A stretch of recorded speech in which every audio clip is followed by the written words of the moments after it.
पिछले 18 साल से अपनी मांगों के लिए संघर्ष कर रहे प्रशिक्षित गुरिल्ला एक बार फिर से सड़कों पर उतरे। दिन था 17 तारीख का। वो मुख्यमंत्री आवास कूच के लिए निकले, लेकिन रास्ते में ही उन्हें रोक दिया गया। वहीं से उन्होंने अपनी बात सरकार तक पहुंचाने की कोशिश करी, लेकिन कोई हल नहीं निकला। ये तस्वीरें आप देखिएगा।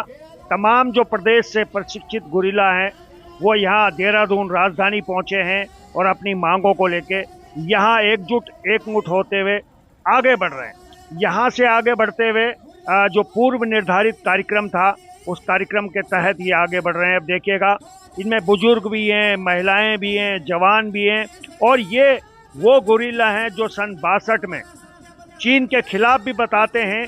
बहुत से गुरिल्लाओं से हमारी बातचीत हुई है, उन्होंने कहा है कि हमने सन 62 की लड़ाई में चीन को लोहे के चने चबाए थे। ये वही गुरिल्ला हैं जिन्होंने उस समय 62 के युद्ध में भी मदद की थी। लेकिन आप लोगों को बता दें कि पिछले 18 सालों से ये दर बदर भटक रहे हैं अपनी मांगों को लेके।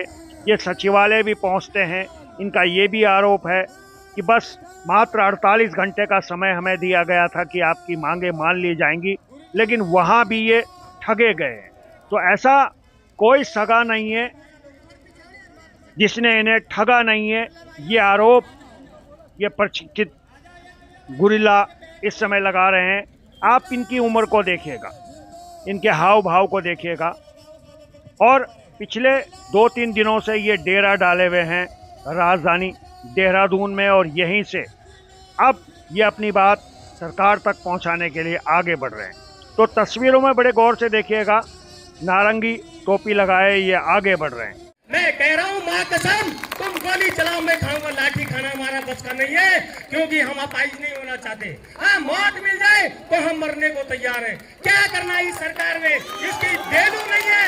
मैं कह रहा हूँ, हमारे वीर राणा जी के पास 5 बार का शासनादेश है। इस विभाग में लगाओ, उस विभाग में लगाओ, लेकिन वो शासनादेश जाता का है।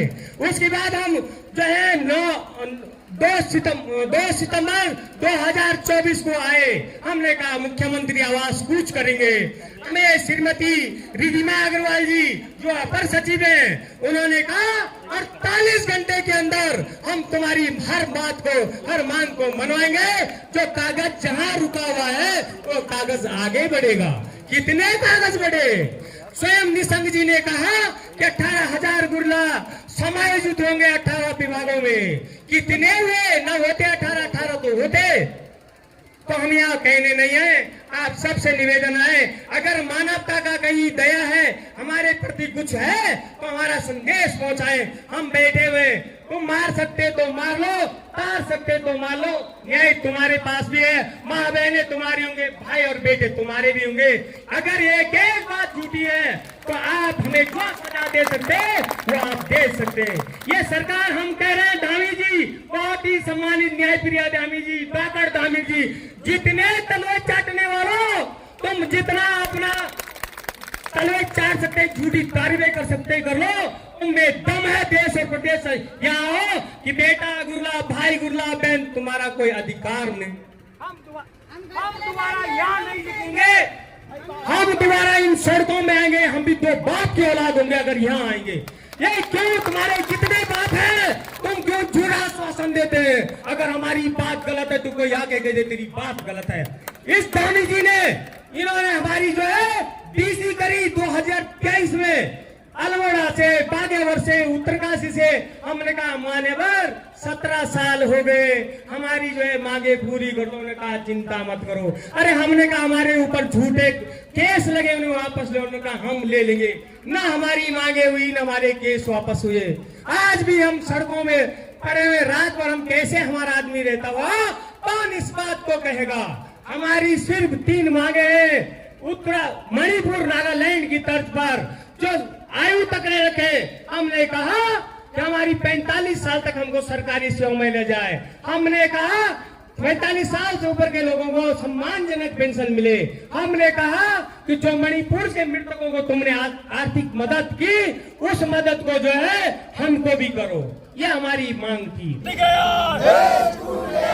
गुरिल्ला अगर रूठ गया, सन